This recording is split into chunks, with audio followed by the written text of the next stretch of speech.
Hello Technolovers, pada dasarnya Amerika Serikat merupakan negara adidaya yang sangat menjaga stabilitas dan melindungi rakyatnya dari berbagai ancaman eksternal. Selama bertahun-tahun, Presiden Rusia Vladimir Putin telah dianggap sebagai salah satu pemimpin dunia yang paling ditakuti. Bahkan dibandingkan dengan Presiden Amerika Serikat yang baru terpilih kembali, Donald Trump.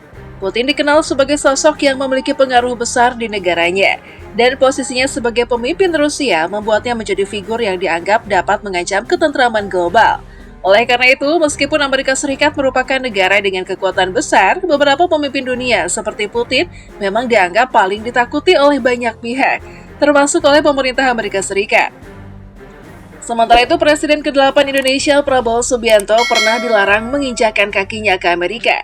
Ketika itu, ia ingin mengunjungi AS pada tahun 2000 untuk menghadiri upacara kelulusan putranya di Boston, yang ditolak mendapatkan visa oleh pemerintahan Presiden Bill Clinton. Apakah ini bentuk ketakutan Amerika pada Prabowo? Namun pada tahun 2012, Prabowo mengungkapkan bahwa ia masih ditolak untuk mendapatkan visa AS. Baru pada Oktober 2020, pemerintahan Presiden Donald Trump mengundang Prabowo untuk mengunjungi AS sebagai Menteri Pertahanan. Beberapa pemimpin di dunia ternyata paling ditakutkan oleh Amerika Serikat.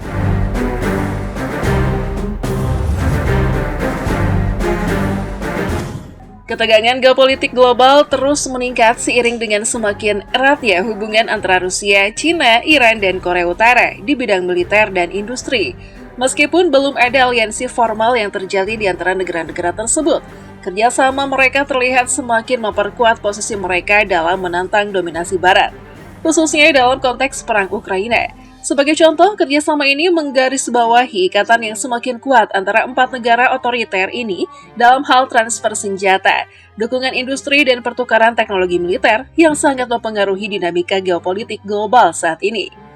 Menurut laporan yang dikutip dari The Economist, Selasa 24 September 2024, Menteri Luar Negeri Amerika Serikat Antony Blinken dalam kunjungannya ke Eropa secara tegas menuduh China sebagai pemasok utama peralatan mesin dan mikroelektronika kepada Rusia, yang sangat penting untuk membantu Rusia mempertahankan basis industri pertahanannya.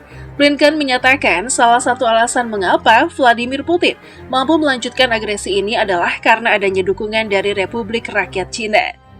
Dalam pernyataan tersebut, Blinken menegaskan bahwa dukungan dari China memungkinkan Vladimir Putin untuk melanjutkan agresinya di Ukraina. Selain itu, Amerika Serikat juga mengungkapkan bahwa Rusia telah memberikan teknologi militer canggih kepada China, seperti kapal selam dan rudal, dalam bentuk kerjasama bilateral yang semakin mempererat hubungan kedua negara tersebut. Di samping China, Iran juga telah menjadi pemain utama dalam memberikan dukungan militer kepada Rusia. Amerika Serikat mengklaim bahwa Iran telah mengirimkan ratusan rudal balistik jarak pendek ke Rusia. Senjata-senjata ini termasuk lebih dari 200 proyektil balistik FAT-360 digunakan oleh Rusia untuk menyerang sistem pertahanan udara Ukraina. Kerjasama militer yang semakin erat antara Rusia, China, dan Iran menciptakan kekhawatiran besar di kalangan negara-negara Barat, terutama karena dampaknya yang signifikan terhadap stabilitas dan keamanan global. Kebangkitan poros kejahatan. Admiral John Aquilino, mantan Kepala Komando Indo-Pasifik Amerika Serikat, menyatakan bahwa hubungan yang semakin erat antara Rusia, China, Iran, dan Korea Utara menunjukkan kebangkitan kembali poros kejahatan. Istilah ini sebelumnya digunakan oleh mantan Presiden George W. Bush untuk menggambarkan negara-negara seperti Iran, Irak, dan Korea Utara. Aquilino menegaskan kita hampir kembali ke poros kejahatan, mencerminkan kekhawatirannya terhadap dinamika aliansi ini. Beberapa pengamat bahkan membandingkan kerjasama ini dengan poros kekaisaran Jepang, Nazi Jerman, dan Italia fasis pada tahun 1930-an yang memicu ketegangan global. Philip Zelikow dari Texas National Security Review memperingatkan bahwa kerjasama antara Rusia, China, Iran, dan Korea Utara kini berlangsung pada skala yang lebih lama dan lebih mendalam dibandingkan dengan negara-negara poros di era sebelum Perang Dunia II. Meskipun keempat negara ini memiliki perbedaan ideologi yang mencolok, seperti Islamisme di Iran dan komunisme garis keras di China dan Korea Utara. Mereka disatukan oleh kebencian bersama terhadap tatanan dunia yang dipimpin oleh Amerika Serikat. Hubungan ini tidak hanya bersifat ideologis, tetapi lebih pada kepentingan strategis yang saling menguntungkan. Kerjasama antara negara-negara ini dapat digambarkan sebagai transaksionalisme strategis, di mana masing-masing negara memprioritaskan kepentingan nasional mereka sendiri dalam kerjasama bilateral. Namun, kerjasama ini terkadang juga menghasilkan manfaat kolektif bagi keempat negara tersebut, terutama dalam aspek militer dan ekonomi. Kerjasama ini terfokus pada 3 aspek utama: transfer senjata atau bullets, dukungan industri atau brown, dan pertukaran teknologi militer atau brains. Dalam hal transfer senjata, Korea Utara dan Iran telah mengirimkan ratusan rudal, drone serang, dan jutaan peluru artileri ke Rusia. Senjata-senjata ini digunakan oleh Rusia untuk menyerang sistem pertahanan udara Ukraina, sementara rudal-rudal canggih Rusia disisihkan untuk serangan jarak jauh lainnya yang lebih strategis. Di bidang dukungan industri, China memainkan peran penting sebagai pemasok utama komponen-komponen dual use, seperti mikroelektronika dan peralatan mesin. Komponen-komponen ini sangat penting untuk mendukung upaya Rusia dalam memproduksi rudal jelajah dan drone yang digunakan dalam serangan terhadap Ukraina. Selain itu, kerjasama ini juga memfasilitasi pertukaran teknologi militer yang semakin mendalam antara keempat negara. Rusia misalnya telah mendapatkan wawasan teknis dari penasehat Iran mengenai cara-cara mengintegrasikan serangan udara menggunakan drone dan rudal. Sementara itu, Korea Utara juga mendapatkan informasi teknis yang berharga tentang efektivitas rudal-rudalnya dalam menghadapi sistem pertahanan udara Barat. Kerjasama yang semakin erat ini menambah ketegangan dalam hubungan internasional dan semakin memperburuk kekhawatiran terhadap stabilitas keamanan global, terutama bagi negara-negara Barat yang memandang aliansi ini sebagai ancaman langsung terhadap tatanan dunia yang ada. Laboratorium Ukraina. Konflik yang berlangsung di Ukraina serta di Timur Tengah telah berfungsi sebagai laboratorium pengetahuan bagi negara-negara seperti Iran dan Korea Utara.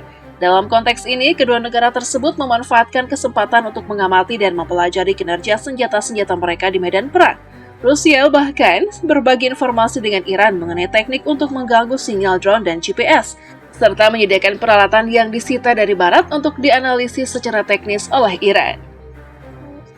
Lebih lanjut, kerjasama teknologi antara Rusia dan China semakin berkembang, dengan fokus utama di sektor aeronautika, rudal, dan sistem peringatan dini. Rusia berperan aktif dalam membantu China membangun sistem pertahanan rudal, dan kedua negara ini juga bekerja sama dalam program luar angkasa.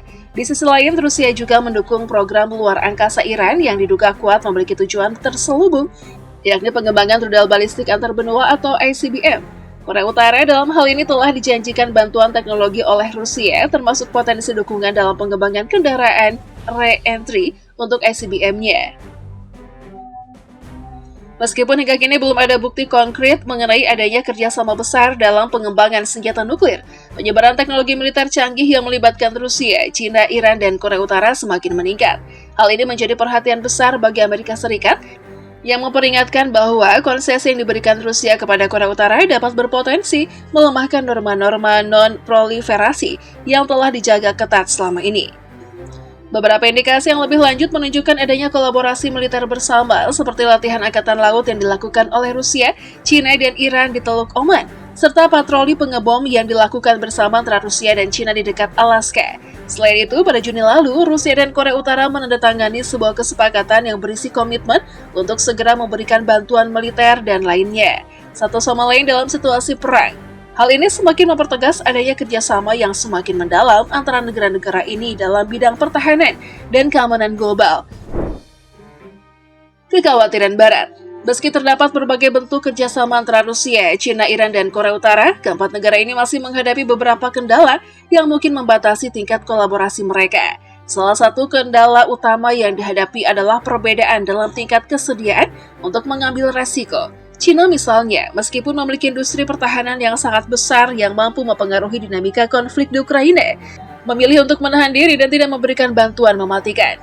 Hal ini disebabkan kekhawatiran China terhadap dampak negatif yang mungkin timbul, termasuk merusak citranya sebagai mediator netral serta mengganggu hubungan ekonominya dengan dunia Barat yang kaya.